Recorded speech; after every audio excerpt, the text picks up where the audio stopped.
यिर्मयाह भविष्यवक्ता की पुस्तक अध्याय 18। यिर्मयाह भविष्यवक्ता की पुस्तक अध्याय 18। यहोवा की ओर से यह वचन यिर्मयाह के पास पहुंचा कि उठकर कुम्हार के घर जा, और वहां मैं तुझे अपने वचन सुनाऊंगा। सो मैं कुम्हार के घर गया, और क्या देखा कि वह चाक पर कुछ बना रहा है, और जो मिट्टी का बासन वह बनाता था वह बिगड़ गया। तब उसने उसी का दूसरा बासन अपनी समझ के अनुसार बना दिया। तब यहोवा का वचन मेरे पास पहुंचा कि हे इस्राएल के घराने, यहोवा की यह वाणी है कि इस कुम्हार की नाई तुम्हारे साथ क्या मैं भी काम नहीं कर सकता? देख, जैसे मिट्टी कुम्हार के हाथ में रहती है, वैसे ही हे इस्राएल के घराने, तुम भी मेरे हाथ में हो। जब मैं किसी जाति व राज्य के विषय कहूं कि उसे उखाड़ूंगा व ढा दूंगा व नाश करूंगा, तब यदि उस जाति के लोग जिसके विषय मैंने यह बात कही हो अपनी बुराई से फिरे, तो मैं उस विपत्ति के विषय जो मैंने उन पर डालने को ठाना हो पछताऊंगा। फिर जब मैं किसी जाति व राज्य के विषय कहूं कि मैं उसे बनाऊंगा और रोपूंगा, तब यदि वे उस काम को करें जो मेरी दृष्टि में बुरा है और मेरी बातें न माने, तो मैं उस कल्याण के विषय जिसे मैंने उनके लिए करने को कहा हो पछताऊंगा।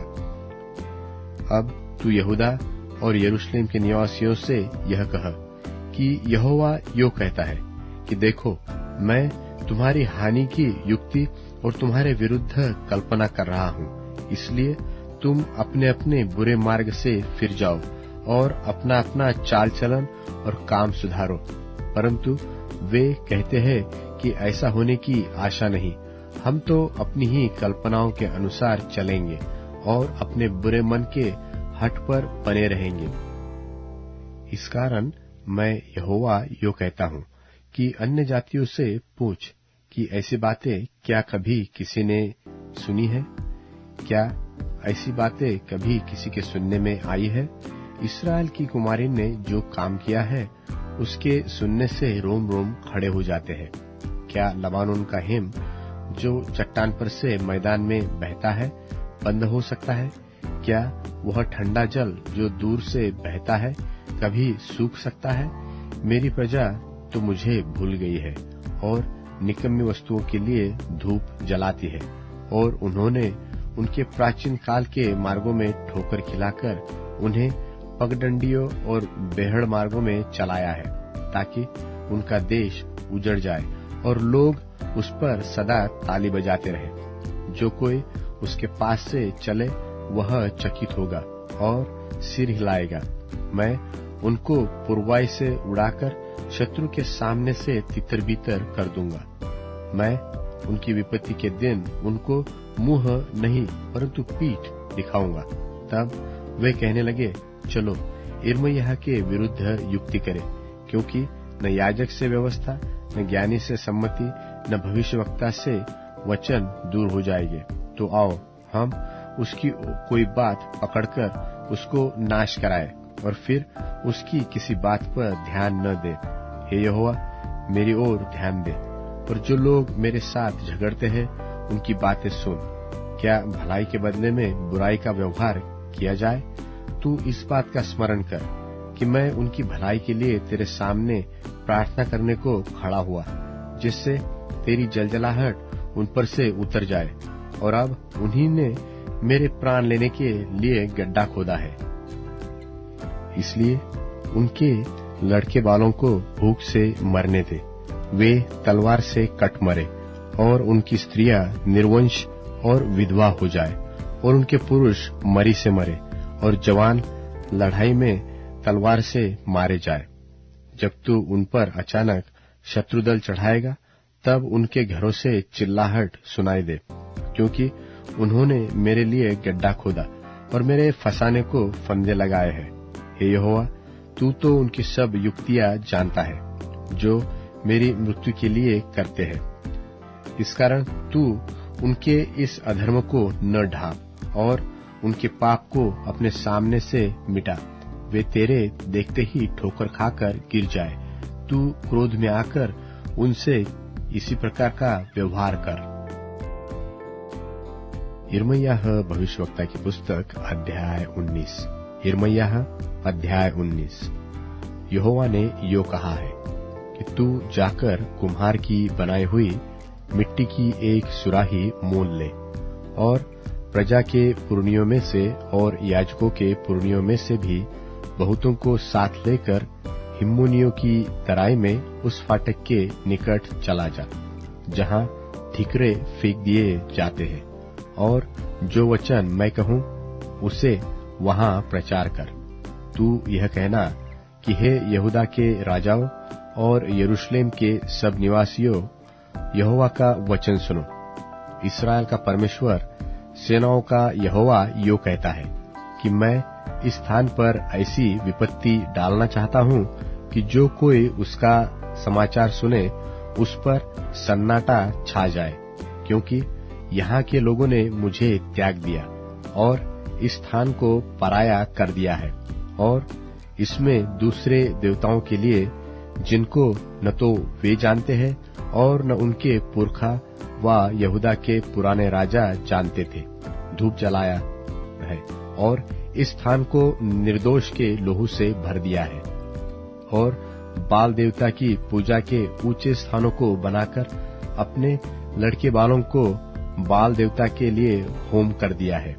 यद्यपि इसकी आज्ञा मैंने कभी भी नहीं दी, न उसकी चर्चा की, न वह कभी मेरे मन में आया। इस कारण यहोवा की यह वाणी है कि ऐसे दिन आने वाले हैं कि वह स्थान फिर तोपेत व हिम्मोनियों की तराई न कहलाएगा, वरन घात ही की तराई कहलाएगा, और मैं इस स्थान में यहूदा और यरूशलेम की युक्तियों को निष्फल कर दूंगा, और उनको उनके प्राणों के शत्रुओं के हाथ से तलवार चलवाकर गिरा दूंगा, और उनकी लोथे आकाश के पक्षियों और भूमि के जीव जंतुओं का आहार कर दूंगा, और मैं इस नगर को ऐसा उजाड़ दूंगा कि लोग इसे देखने के ताली बजाएंगे, और जो कोई इसके पास से होकर जाए वह इसकी सब विपत्तियों के कारण चकित होगा और ताली बजाएगा,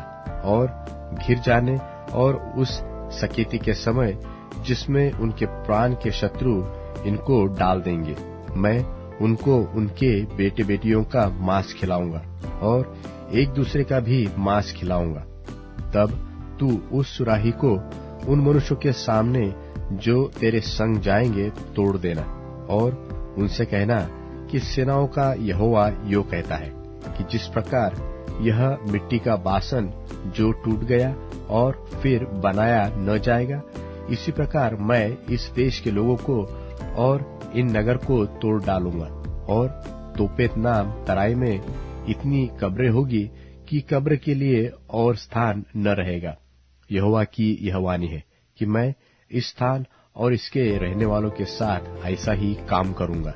मैं इस नगर को तोपेत के समान बना दूंगा, और यरूशलेम के सब घर और यहूदा के राजाओं के भवन, जिनकी छतों पर आकाश की सारी सेना के लिए धूप जलाया गया और दूसरे देवताओं के लिए तपावन दिया गया है, तोपेत के बराबर अशुद्ध हो जाएंगे। तब यिर्मयाह तोपेत से, जहां यहोवा ने उसे भविष्यवाणी करने को भेजा था, लौट आकर यहोवा के भवन के आंगन में खड़ा हुआ और सब लोगों से कहने लगा, इस्राएल का परमेश्वर, सेनाओं का यहोवा यो कहता है कि देखो, सब गांवों समेत इस नगर पर वह सारी विपत्ति जो मैंने इस पर डालने को कहा है डालना चाहता हूँ, क्योंकि उन्होंने हट करके मेरे वचन को नहीं माना है। यिर्मयाह भविष्यवक्ता की पुस्तक अध्याय 20। यिर्मयाह भविष्यवक्ता की पुस्तक अध्याय 20। जब यिर्मयाह यह भविष्यवाणी कर रहा था, तब इम्मेर का पुत्र पशहूर, जो याजक और यहोवा के भवन का प्रधान रखवाला था, वह सुन रहा था। सो पशहूर ने यिर्मयाह भविष्यवक्ता को मारा और उसे काठ में डाल दिया, जो यहोवा के भवन के ऊपरवार बिन्यामीन के फाटक के पास है। फिर सुबह को पशहूर ने यिर्मयाह को काठ में से निकलवाया। तब यिर्मयाह ने उससे कहा, यहोवा ने तेरा नाम पशहूर नहीं, मागोर मिस्साबिब यानी कि चारों ओर भय ही भय रखा है, क्योंकि यहोवा ने यो कहा है कि देख, मैं तुझे तेरे ही लिए और तेरे सब मित्रों के लिए भी भय का कारण ठहराऊंगा, और वे अपने शत्रुओं की तलवार से तेरे देखते ही वध किए जाएंगे, और मैं सब यहूदियों को बाबुल के राजा के वश में कर दूंगा, और वह उनको बंधुए करके बाबुल में ले जाएगा और तलवार से मार डालेगा।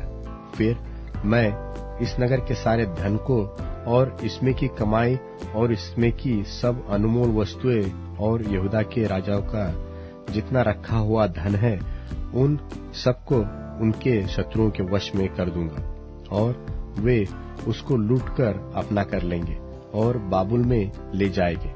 और हे पशहूर, तू उन सब समेत जो तेरे घर में रहते हैं बंधुआई में चला जाएगा, और तू अपने उन मित्रों समेत जिनसे तूने झूठी भविष्यवाणी की, तू बाबुल में जाएगा और वही मरेगा, और वही तुझे और उन्हें मिट्टी दी जाएगी।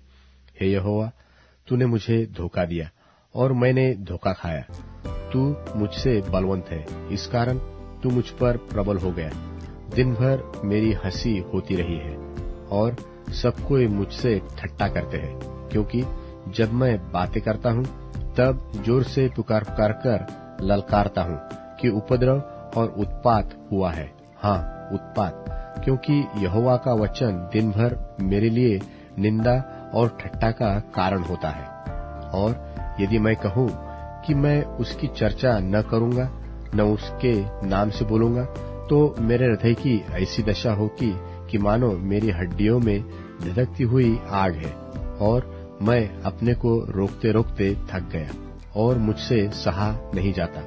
मैंने बहुतों के मुख से अपना अपवाद सुना है, चारों ओर भय ही भय है। मेरे सब जान पहचान जो मेरे ठोकर खाने की बाट जो होते हैं, वे कहते हैं कि कदाचित वह धोखा खाए तो हम उस पर प्रबल होकर उससे पलटा लेंगे। उसके दोष बताओ, तब हम उसकी चर्चा फैला देंगे। परंतु यहोवा भयंकर वीर के समान है, वह मेरे संग है, इस कारण मेरे सताने वाले प्रबल न होंगे। वे ठोकर खाकर गिरेंगे। वे बुद्धि से काम नहीं करते, इसलिए उन्हें बहुत लज्जित होना पड़ेगा। उनका अपमान सदैव बना रहेगा और कभी भूला न जाएगा। और हे सेनाओं के यहोवा, हे धर्मियों के परखने वाले और मन के ज्ञाता, जो पलटा तू उनसे लेगा उसे मैं देखूंगा, क्योंकि मैंने अपना मुकद्दमा तेरे ऊपर छोड़ दिया है। यहोवा के लिए गाओ, यहोवा की स्तुति करो, क्योंकि वह दरिद्री जन के प्राण को कुकर्मियों के हाथ से बचाता है। श्रापित हो वह दिन जिसमें मैं उत्पन्न हुआ, जिस दिन मेरी माता ने मुझको जन्म दिया, वह धन्य न हो। श्रापित हो वह जन जिसने मेरे पिता को यह समाचार देकर कि तेरा लड़का उत्पन्न हुआ, उसको बहुत आनंदित किया। उस जन की दशा उस नगर की सी हो जिन्हें यहोवा ने बिन पछताए ढा दिया, और उसे सवेरे तो चिल्लाहट और दोपहर को युद्ध की ललकार सुनाई पड़ा करे, क्योंकि उसने मुझे गर्भ ही में न मार डाला कि मेरी माता का गर्भ मेरी कब्र होती, और मैं उसी में सदा पड़ा रहता। मैं क्यों उत्पात और शोक भोगने के लिए और अपने जीवन को नामधराई में व्यतीत करने के लिए जन्मा। यूहन्ना का प्रकाशित वाक्य 17वां अध्याय। और जिन 7 स्वर्गदूतों के पास वे 7 कटोरे थे, उनमें से एक ने आकर मुझसे यह कहा कि इधर आ, मैं तुझे उस बड़ी वेश्या का दंड दिखाऊं जो बहुत से पानियों पर बैठी है, जिसके साथ पृथ्वी के राजाओं ने व्यभिचार किया और पृथ्वी के रहने वाले उसके व्यभिचार की मदिरा से मतवाले हो गए थे। तब वह मुझे आत्मा में जंगल को ले गया, और मैंने किरमिजी रंग के पशु पर, जो निंदा के नामों से छिपा हुआ था और जिसके 7 सिर और 10 सींग थे, एक स्त्री को बैठे हुए देखा। यह स्त्री बैंजनी और किरमिजी कपड़े पहने थी और सोने और बहुमोल मणियों और मोतियों से सजी हुई थी, और उसके हाथ में एक सोने का कटोरा था जो घृणित वस्तुओं से और उसके व्यभिचार की अशुद्ध वस्तुओं से भरा हुआ था, और उसके माथे पर यह नाम लिखा था, भेद बड़ा बाबुल, पृथ्वी की वेश्याओं और घृणित वस्तुओं की माता। और मैंने उस स्त्री को पवित्र लोगों के लोहू और यीशु के गवाहों के लोहू पीने से मतवाली देखा, और उसे देखकर मैं चकित हो गया। उस स्वर्गदूत ने मुझसे कहा, तू क्यों चकित हुआ? मैं इस स्त्री और उस पशु का जिस पर वह सवार है और जिसके 7 सिर और 10 सींग है, तुझे भेद बताया हूँ। जो पशु तूने देखा है यह पहले तो था पर अब नहीं है, और अथाह कुंड से निकलकर विनाश में पड़ेगा। और पृथ्वी के रहने वाले जिनके नाम जगत की उत्पत्ति के समय से जीवन की पुस्तक में लिखे नहीं गए, इस पशु की यह दशा देखकर कि पहले था और अब नहीं और फिर आ जाएगा, अचंभा करेंगे। उस बुद्धि के लिए जिसमें ज्ञान है यही अवसर है। वे 7 सिर 7 पहाड़ हैं जिन पर वह स्त्री बैठी है, और वे 7 राजा भी हैं। 5 तो हो चुके हैं और एक अभी है, और एक अब तक आया नहीं, और जब आएगा तो कुछ समय तक उसका रहना भी अवश्य है।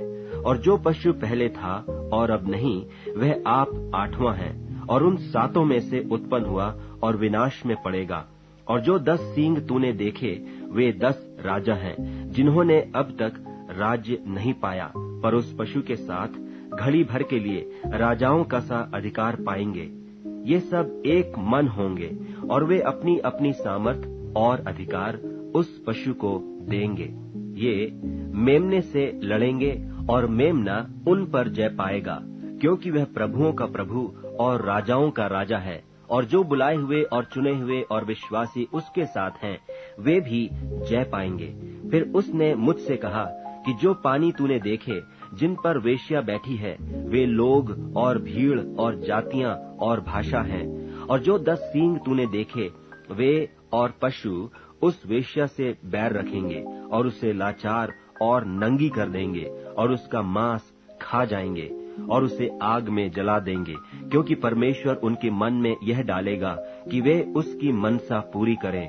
और जब तक परमेश्वर के वचन पूरे न हो लें, तब तक एक मन होकर अपना अपना राज्य पशु को दे दें। और वह स्त्री जिसे तूने देखा है, वह बड़ा नगर है जो पृथ्वी के राजाओं पर राज्य करता है।